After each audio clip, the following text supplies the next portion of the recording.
Our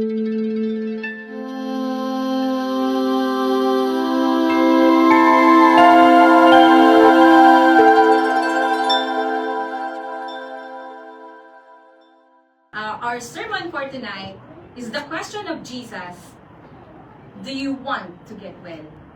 Amen. Amen. Do you want to get well, mga kapatid? Amen. In the first century, Jesus met a man who had been suffering with a long term of being paralyzed. In the book of John, chapter 5, verse 1 to 9, after this, there was a feast of the Jews, and Jesus went up to Jerusalem. Now there is in Jerusalem by the sheep gate a pool, which is called in Hebrew Bethesda, having 5 porches. In this lay a great multitude of sick people, the blind, lame, paralyzed, waiting for moving of the water. For an angel went down at a certain time into the pool and stirred up the water. Then whoever stepped in first, after the stirring of the water, was made well of whatever disease he had. Now, a certain man was there who had infirmity 38 years. When Jesus saw him lying there and knew that he already had been in that condition a long time, he said to him, "Do you want to be made well?" The sick man answered, "Sir, I have no man to put me into the pool when the water stirred up. But while I am coming, another stepped down before me." Jesus said to him, "Rise, take up your bed and walk." And immediately the man was made well, took up his bed and walked. And that day was Sabbath. Amen. Hallelujah. Let's pray. Kumain muna ako sa panalangin, mga kapatid. Lord. Heavenly Father, thank you for bringing us here tonight. Lord, knowing that you are God who sees, who cares, and who heals us. As we reflect on your word tonight, remind us that you see our needs, Lord. Hallelujah. Yes, Lord. Hallelujah. And have the power to heal us, Lord. Yes, Lord. Hallelujah. Lord, open our eyes and our ears, Lord, to hear your voice. Help us to hear your question tonight in our own lives and give us the faith to respond. Hallelujah. Hallelujah. Holy Spirit, prepare our hearts, remove distractions, and Lord, help us to receive your word. Hallelujah. With faith and obedience. Hallelujah. Anoint your servant, O God, that I will share your word with power and boldness. In Jesus' name. Amen and amen. Amen. Hallelujah. Do you want to get well? Amen. Amen. Amen. Have you ever felt stuck, mga kapatid? Have you ever felt stuck? Naramdaman mo na ba na parang wala kang mapuntahan or stuck ka? Na-stuck ka na. Stagnant. Like you're trying to move forward in life, but something keeps holding you back. Maybe it's fear, takot. Maybe it's disappointment. May mga panahon sa buhay natin na para bang umiikot na lang tayo sa parehong sakit, parehong struggle, parehong pagkatalo. Maybe it's just feeling like things will never change. Yung feeling na hindi na talaga ito mababago tong sitwasyon na to. Ang isang pain, naging cycle na ng suffering. But today, Jesus is asking the same question He asked a man 2,000 years ago, "Do you want to get well?" Some of us might say, "No, I'm good. I'm healthy. I don't need healing." Yes, physically. What about emotionally? What about relationally? Mentally? What about spiritually? Hindi lang ito tanong sa katawan, mga kapatid. Ito ay tanong sa puso, sa kaluluwa, at sa destiny natin.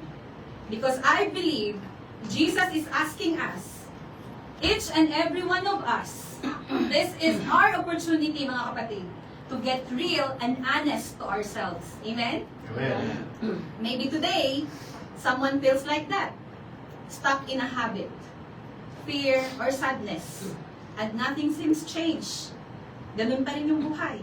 In John chapter 5, Jesus meets a man who's been stuck for 38 years. Sa dami ng taon, parang tanggap na lang niya ang kanyang sitwasyon, mga kapatid. But in one moment, Jesus asked a question that changes everything. We all come to God seeking for healing our situations in life. Lahat tayo ay lumalapit sa Diyos na naghahanap ng kagalingan sa ating mga pinagdaraanan, sa sakit man, o sa buhay natin ng mga pinagdadaanan. Our God is powerful and capable of giving us timely healing. Amen? Ang ating Diyos ay makapangyarihan at kaya niyang pagalingin tayo sa tamang panahon. Amen? Amen. Day after day, month after month, and year after year, we are the recipients of God's blessings. Amen? Pinagpapala tayo ng Panginoon araw-araw, mga kapatid. If God has done a miracle for you, shout Amen! Amen! Amen! Napakalag tayo, mga kapatid. Do you know that your healing comes at a price? Alam niyo ba yun? The very life of Jesus. Amen? The very life of Jesus Christ. So we must understand that we have a responsibility for healing we receive from God.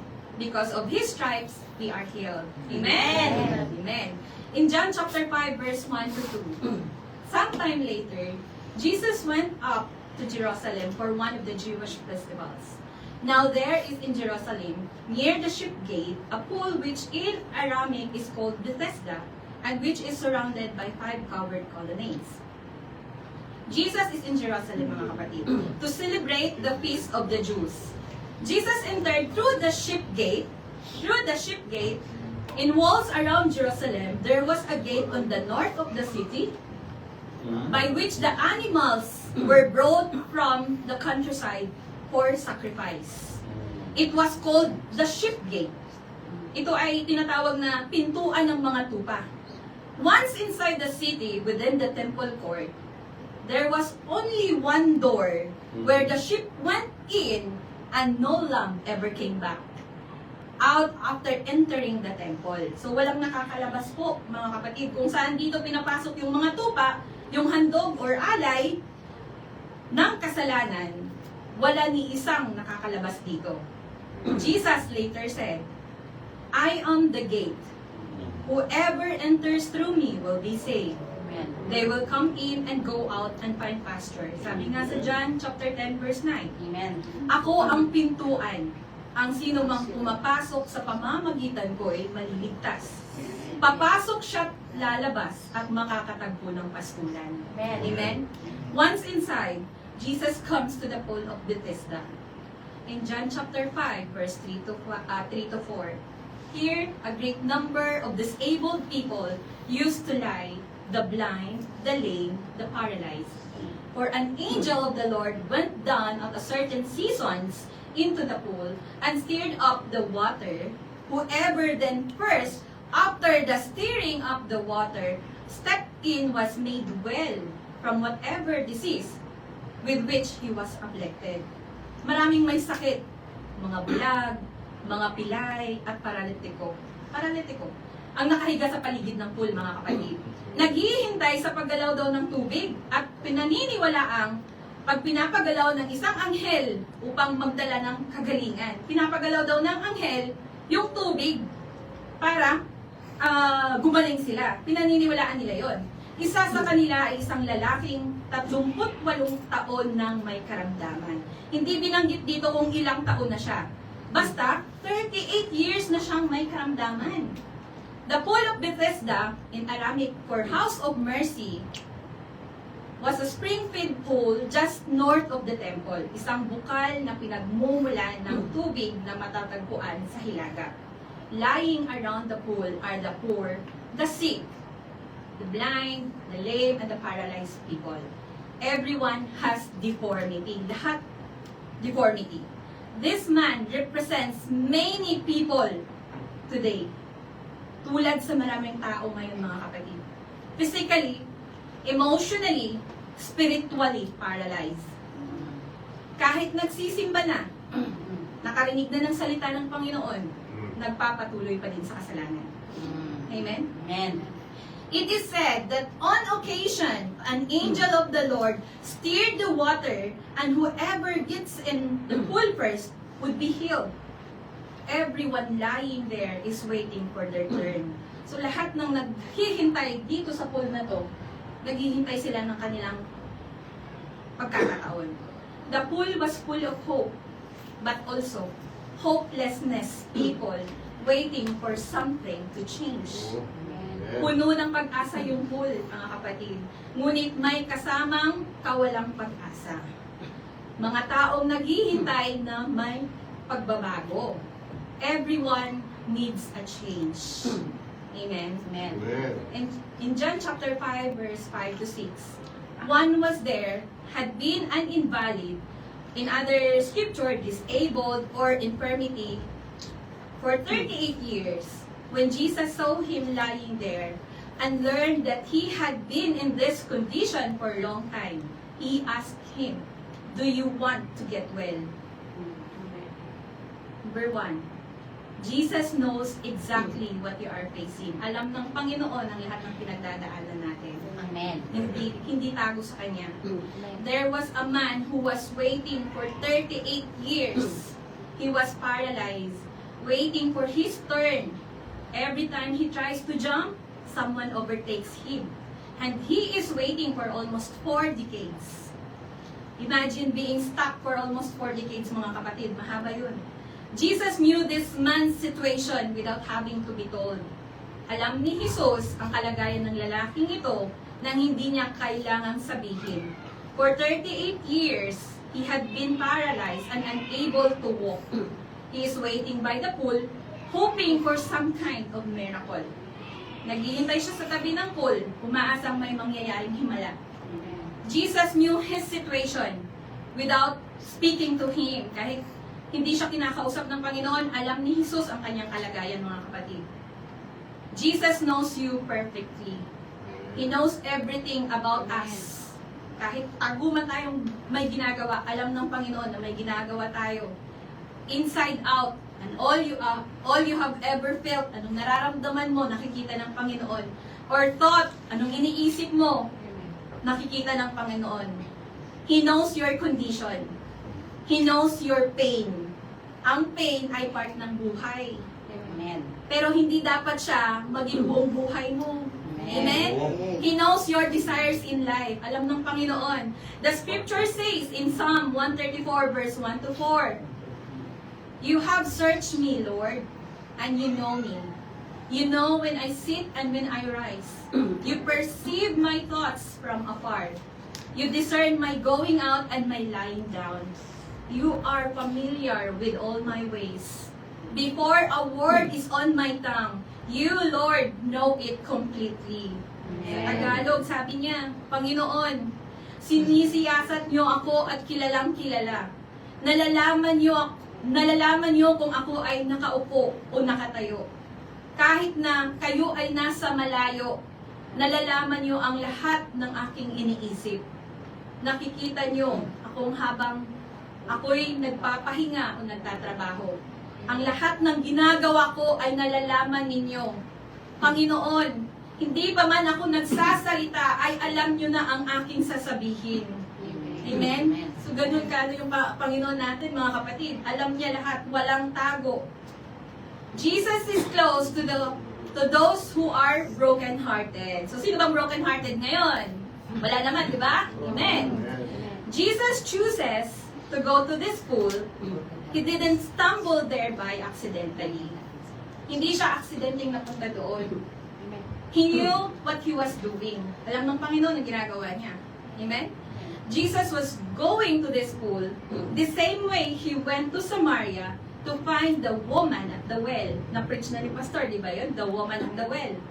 Jesus moves toward need, not comfort. Toward broken-hearted people, not the self-righteous. Si Jesus ay kumikilo sa mga nangangailangan. Hindi sa maginhawa. Sa mga nasasaktan, hindi sa mga palaban at mapagmataas. Amen? Amen. Sabi nga po, sa Psalm 34 verse 18, "The Lord is close to the broken-hearted and save those who are crushed in spirit." Amen? Ang makaganda pong salita ng Panginoon. Tinutulungan niya ang mga nagdurusa at di binibigo ang walang pag-asa. So lahat po, ang Panginoon po natin ay laging nandyan sa atin. You may have pressing need now. May matindi kang pangangailangan, pera kaya, o family mo, may problema sa family mo, you may not recognize it. But our Lord is near you. Di mo lang napapansin yung kamay ng Panginoon, mga kapatid. We have tried for years and everyone is getting well and sitting in life, but you are in the same stuck-up condition. Lahat nag-grow. Ikaw, nananatili kang stagnant. Nananatili ka sa sitwasyon mo, kapatid. What was meant to be a season has become a cycle. Ang panahong pansamantala lang sana ay naging paulit-ulit na kalagayan. There is a season for everything, sabi nga sa salita ng Panginoon, di ba? There is a season for everything. It's supposed to be one season of our life. But what happened? It became a cycle. Naging cycle na siya ng buhay mo. Nakasanayan mo eh. Pero mga kapatid, may plano ang Diyos sa'yo. Amen. Para hindi mo may pero hindi mo may sakatuparan ito. Bakit? Dahil nakatali ka pa rin sa kahapon mo. Amen. Toxic relationship. Toxic relationship. Bitterness. Laziness. Katamaran. Compromising. Yan ang mga humahadlang, mga kapatid. Jesus is saying, you can do more. You can be more. Huwag mong hayaang harangin ng kasalanan ang calling mo, kapatid. Amen. Lay down your weaknesses before God and ask Him strength. Tonight, our Jesus come near you. Amen. Amen. In John chapter 5, verse 6, when Jesus saw him lying there and learned that he had been in this condition for a long time, he asked him, do you want to get well? Gusto mo bang gumaling? Gusto po ba natin gumaling, mga kapatid? Amen. And in verse 7, I can't, sir, the sick man said, for I have no one to put me into the pool when the water bubbles up.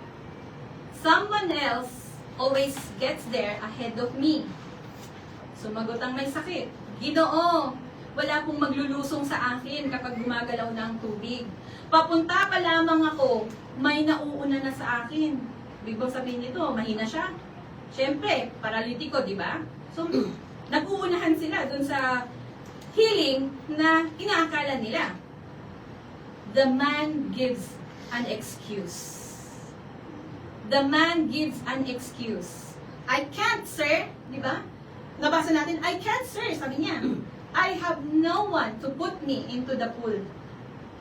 Instead, he explained his tragic situation. He doesn't say yes. Di ba? Nag-explain siya eh. I can't, sir. I have no one to put me into the pool.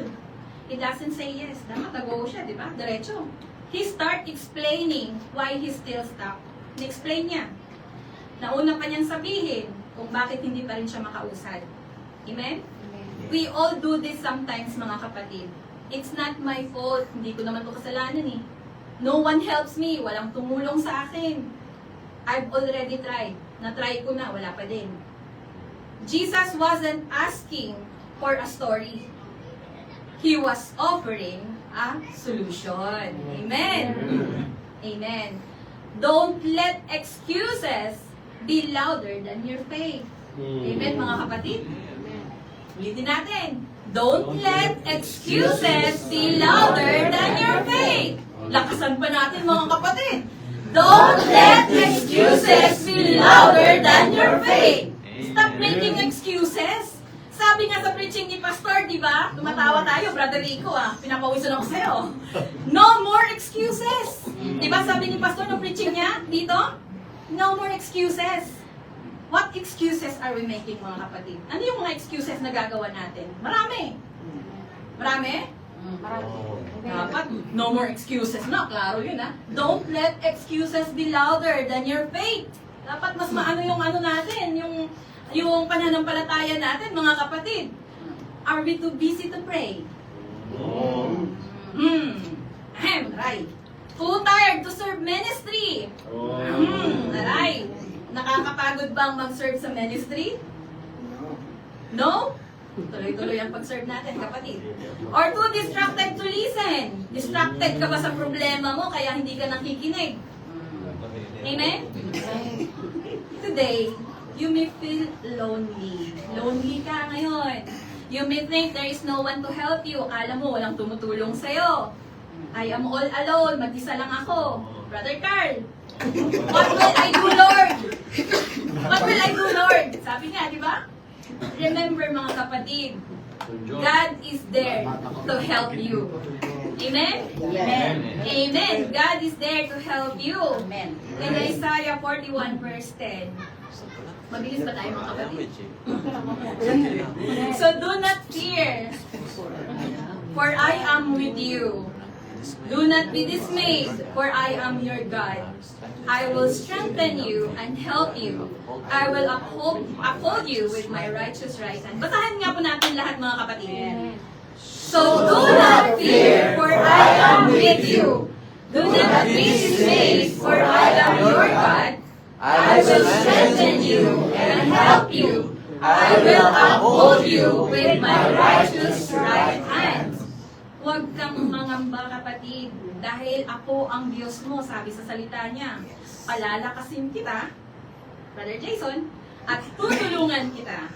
Iingatan kita sa pamamagitan ng aking kapangyarihan, na siya rin makapagliligtas sa iyo, Kuya Jesse. Amen! Praise the Lord! Palakpakan natin ang Panginoon. Amen!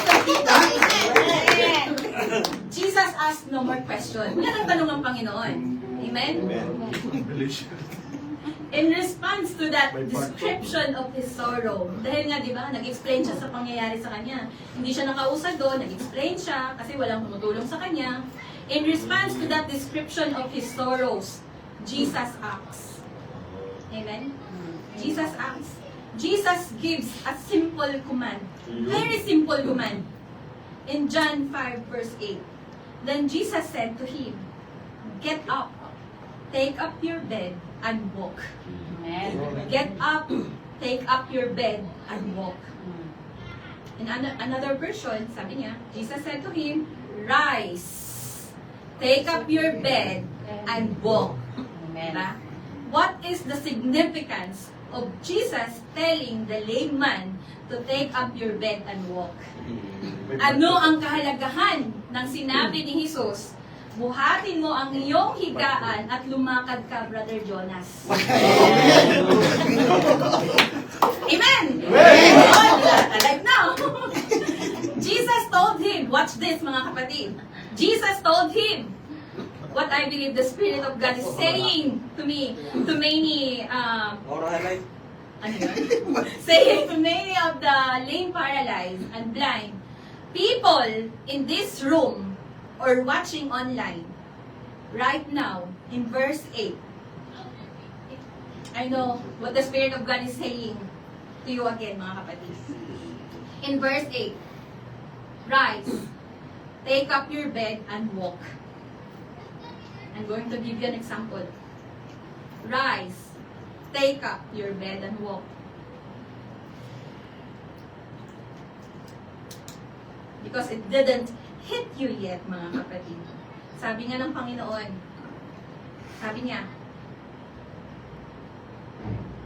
rise, take up your bed and walk. Tahimik. Do me a favor, please, Sis Jel.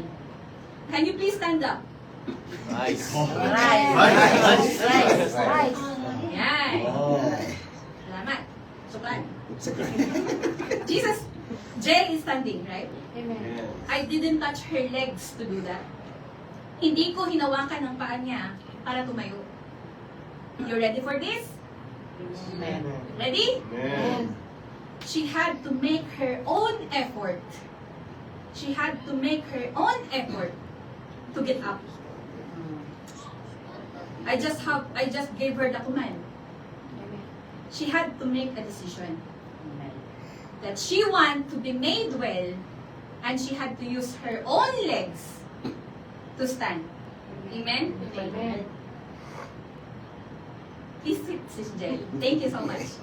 I'm talking to the people in this room and even watching online. Do you want to get well? Amen. Do you want to get well? Amen. Until we make an effort to to be made well. We have to make an effort. Sabi nga sa preaching ni Pastor kahapon, nung nakinig tayo, healing is a process. Amen? Amen. The marriage is not going to get better on its own.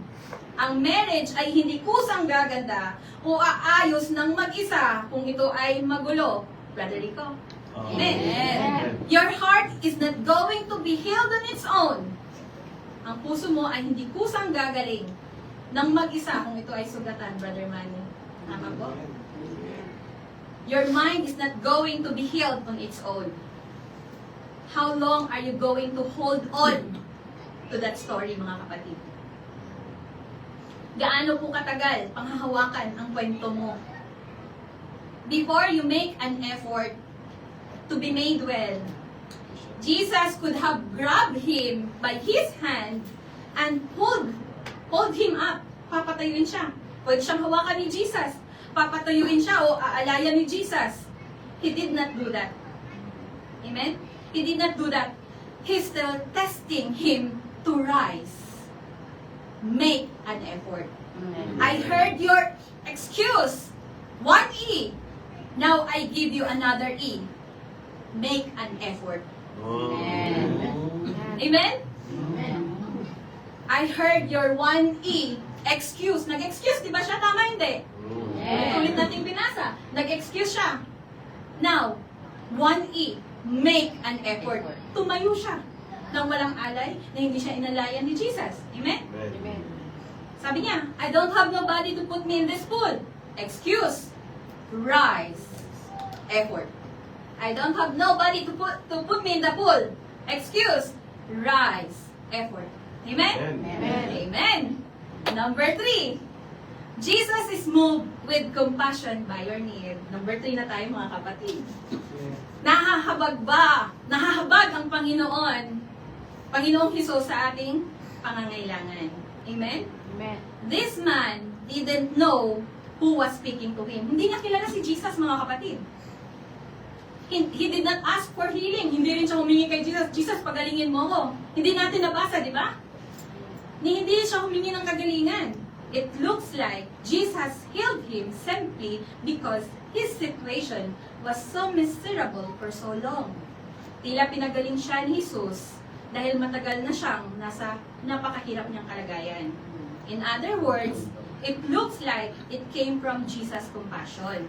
Amen? Galing sa habag ng ating Panginoong Hesus. Not man's faith or righteousness. Hindi sa kanyang paniniwala. Kasi wala siyang faith eh. Hindi niya kilala si Jesus. Parang yung faith niya nandun na lang sa tubig para gumaling. Amen?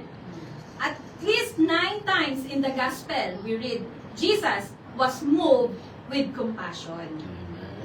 So, not only those, Jesus knows your condition, and near the brokenhearted, but the misery we feel moves Jesus. Amen? Every person has an appointed time of breakthrough. Lahat tayo may appointed time sa breakthrough natin, mga kapatid. And at that point, even if you don't ask Jesus, He is there to pronounce His healing upon you. Amen? Amen. He is compassionate to our misery, mga kapatid. Ganun yung Panginoon natin. Yung compassionate ng Panginoon sa atin. Kahit tayo ay lumalayo, kahit tayo nagkakasala, kahit ano yung ginagawa natin, iniiwanan natin siya sa ere, yung compassionate ng Panginoon hindi nawawala. Hindi siya nagbabago, siya ang Diyos noon, ngayon at magpakailanman. Amen? In Isaiah 61 verse 1, He came to bring good news to the poor and to bind up the brokenhearted and to proclaim the liberty. Amen? Basahin po natin na sabay, mga kapatid. He came to bring good news to the poor and to bind up the brokenhearted and to proclaim the liberty. Amen. Jesus did not discuss with the man about the pool. He did not pay attention to the man's complaints. Hindi niya pinakinggan yung complaint ng paralitiko. Jesus told the man, get up, pick up your mat, and walk. Amen? Number 4. Amen? Medyo mabilis ba tayo? Engineer? Number 4. Measure na kami. The change. The change, may pagbabago. Jesus has the power to heal us. Amen. Jesus has the power to heal us. This man had a choice. May choice siya eh. He could start walking or just lie down in the same condition. There were many reasons for him not to walk. It was Sabbath day. That day, they are have to lift nothing. Lifting the mat was against the law. Nung araw na yun, mga kapatid, araw ng pamamahinga. Ang pagbubuhat ay labag sa kautusan dahil Sabbath day. Bawal silang magbuhat, bawal magtrabaho. Diba? Pero, nagbitbit siya ng kanyang gaan. He never knew who was talking to him. Hindi niya kilala si Jesus. Yes, faith sometimes acts against every human law. Amen? May mga pagkakataon sa buhay natin na ang pananampalataya ay sumasalungat sa batas ng tao. Tonight, we have a choice. May choice po tayo, mga kapatid. To act against our circumstances, kumilos kahit taliwas sa ating kinakaharap, act against our negative thoughts, mga kaisipan natin na negatibo, labanan natin ito, mga kapatid. Or continue in the same situation. Or patuloy ka dyan sa sitwasyon mong yan. Hindi na ako magsiserve sa Panginoon. Bahala na kayo dyan. Kayo na lang. Ganon. No. Iwanan natin yung ministry na pinagkaloob sa'yo ng Panginoon. Hindi naman si pastor nito eh. Nagbigay sa'yo ang Panginoon because you are called by your name. Amen? Huwag po tayong manatili sa sitwasyon natin na hindi kalugod-lugod sa Panginoon, mga kapatid. Amen. When he listened to the voice of God, his condition changed. Nang makinig ang lalaking ito sa boses ng Panginoon, nabago ang kanyang sitwasyon. Amen? For 38 long years, he got up. The mat carried him. Now he is carrying the mat. Amen? Amen. He got up and the mat carried him. Now he is carrying the mat. Tumayo siya. At ang dating banig na may dala sa kanya, ngayon, siya na ang may dala ng banig. Amen! Baliktad na! Amen! Glory to God! Child of God, whatever circumstances you face in life, ano man ang pinagdadaanan natin, if you act in faith, God can overcome. You can overcome them by God. Ano man ang pagsubok na pinagdaanan mo ngayon, kapag kumilos tayo na may pananampalataya, tiyak na magtatagumpay tayo sa tulong ng Diyos. You are going to overcome your situations in Jesus' name. Amen? And immediately, the man was made well, took up his bed, and walked. Immediate change after 38 years of waiting, mga kapatid. The man didn't just get healed. The thing that represented his limitation became a testimony na hanggang ngayon, pinag-uusapan natin ang kanyang story 2,000 years ago. Amen? Amen.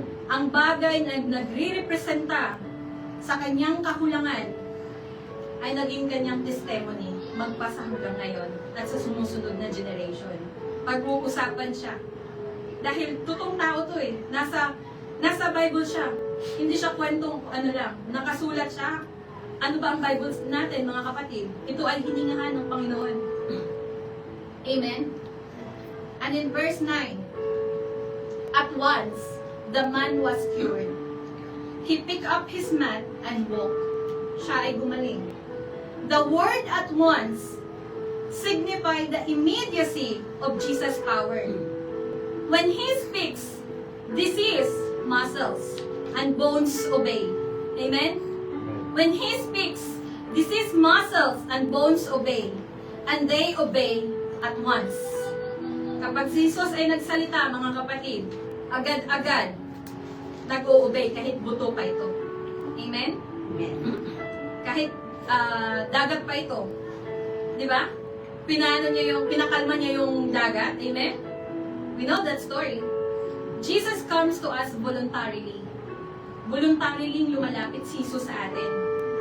Knows our needs. has compassion for us, and has the power to deliver us from all our troubles, provided we act in faith. Ano daw po mga kapatid? Provided we act in faith. Kung tayo'y kikilos ng may pananampalataya. Dahil nga sabi sa salita ng Panginoon, faith without action is dead. Amen. Nananampalataya ka pero hindi ka kumikilos. Gusto mo may mangyari sa buhay mo pero hindi ka kumikilos. Ano bang gusto mo? Amen? God works in our lives, mga kapatid. Without our knowledge in day-to-day lives, we have encountered Him. This man never knew it was Jesus who was speaking to him. Hindi niya kilala eh. Hindi niya kilala si Jesus na nakipag-usap sa kanya. I don't know how many divine encounter we have missed recognizing the hand of God.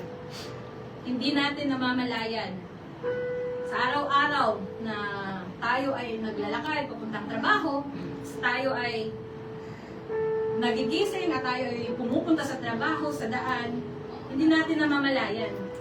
Kamay na pala ng Panginoon na encounter na natin. Muntik na tayong mag-isgasya, pero hindi natuloy. Dahil ang Panginoon, na inaano ka niya, talagang ingatan ka ng Panginoon. Child of God, God is calling and talking to you now. Listen to His voice, mga kapatid. This is a powerful demonstration of the gospel. That grace comes like a mighty intervention into our lives. Even when we are not asking for it. Kahit hindi tayo humihiling nito. You were dead in your transgressions in sin. But God made us alive with Christ. Amen? Grace searches us out and find us. And save us even when we are not looking for it. Tayo noon ay patay na dahil sa ating mga pagsuway at kasalanan. Ngunit tayo'y binuhay ng Diyos kasama si Kristo. Amen? Ang biyaya ang siyang mahanap sa atin. Sumusumpong sa atin at nagliligtas sa atin kahit hindi natin ito hinahanap. Amen? Amen. Brother Fidel? Amen. Amen? The question of Jesus. Here it comes, the most important of the message. The question that we all need. Do you want to get well? Amen. Do you want to get well? Amen. Lakasan natin mga kapatid. Amen. Do you want to get well? Amen. Amen. Near the water, a great number of disabled people used to lie, the blind, the lame, and the paralyzed. These people would wait expectantly at the pool because they believe an angel would come down into the pool and stir up the water. Then according to the superstition, whoever stepped in first after the stirring of the water was made well of whatever disease he had. Again, that's what they believe. Yun yung paniniwala nila, mga kapatid. But we know in the scriptures, there is no testimonies nor documented that indeed someone get healed on that pool. But that's what they believe. Yun ang paniniwala nila eh. 38 years, yun ang naging paniniwala niya. One of them, a man who have been lame for 38 years. How long? 38 years. Year after year, nothing happened. Walang nangyayari. Taon-taon siyang pumupunta doon. Walang nangyayari. The man who was told to take up your bed and walk was one of these people who trusted that the water would provide healing. Magpo-provide daw ng healing yung water. Isa siya dito sa mga naniniwala na ang tubig ang magdadala ng kagalingan niya. What he really needed was Jesus. Amen? Amen. Si Jesus ang tunay niyang kailangan at hindi yung tubig. Maybe, some of us, we tried everything all we can. Fix our situation, fix our problems, issues in life, but what we really needed is Jesus. Hallelujah. Amen? Amen. Amen. On the day Jesus visited the pool of Bethesda, the invalid was there. waiting for the angel to do his magical work.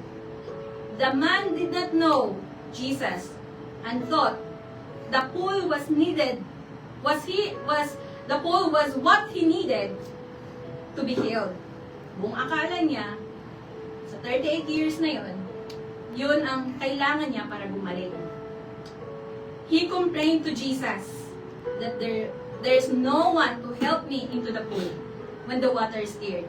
Everybody said, complaining. Complaining. Laksan natin. Complaining. Amen.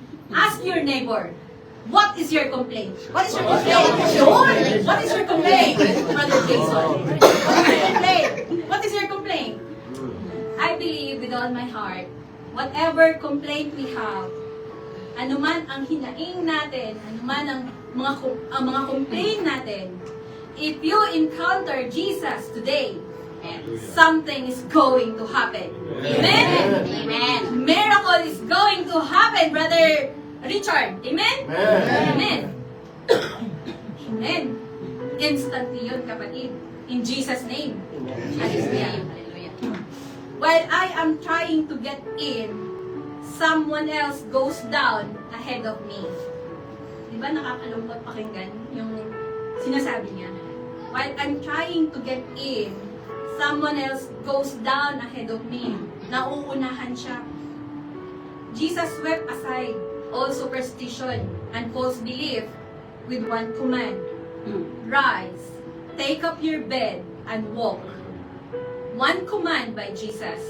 5 years, 10 years, 20 years, 38 years, with one command.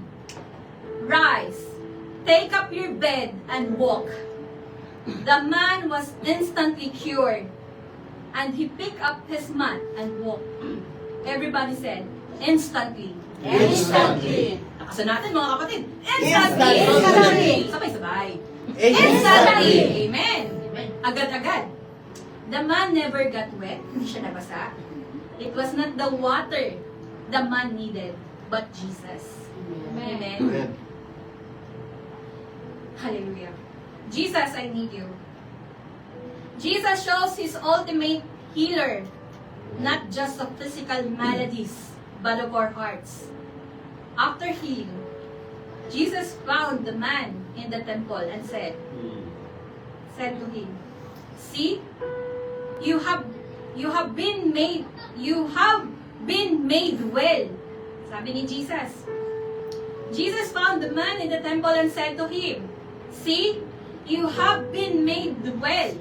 Sin no more, lest a worse thing come upon you."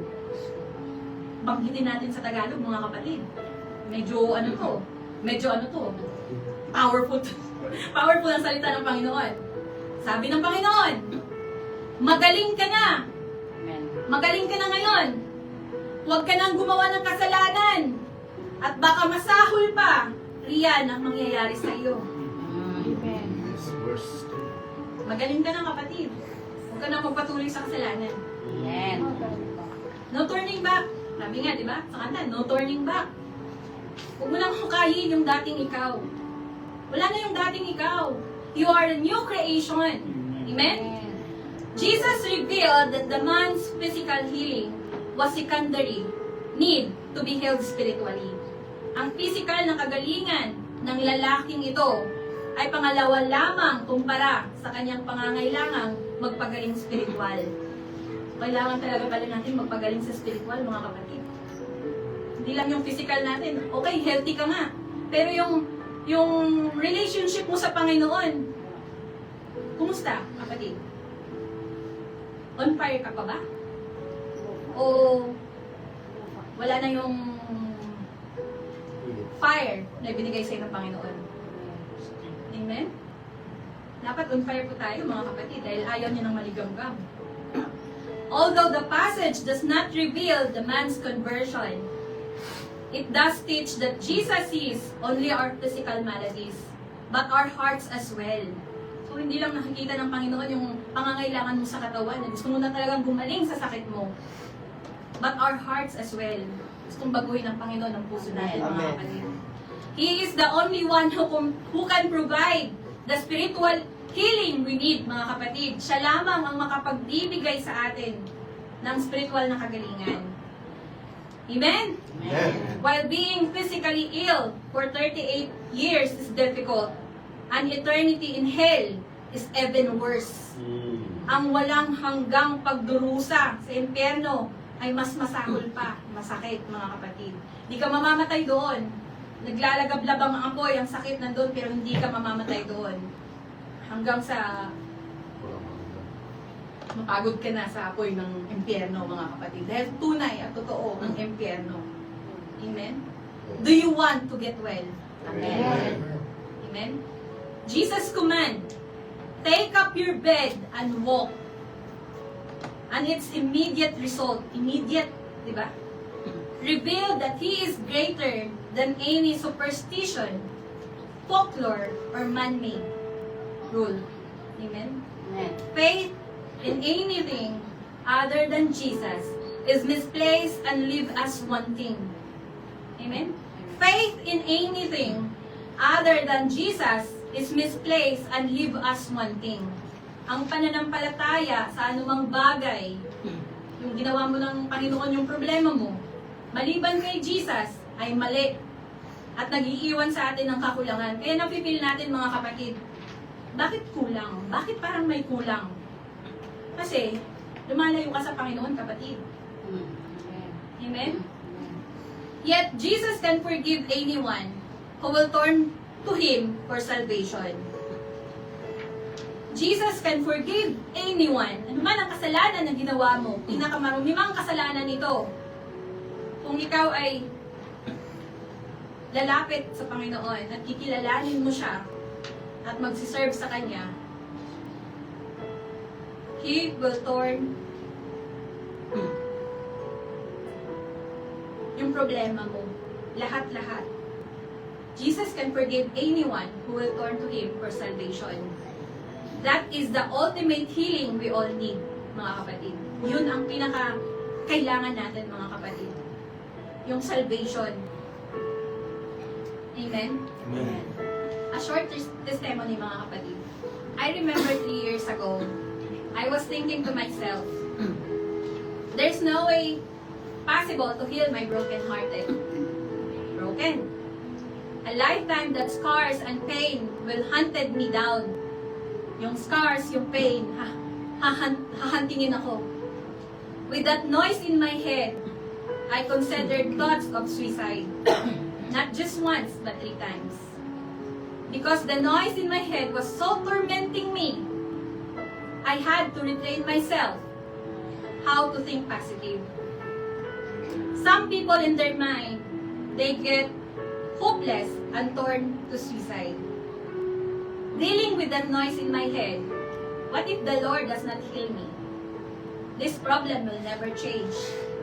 This issue will never change. The Lord will never come for me.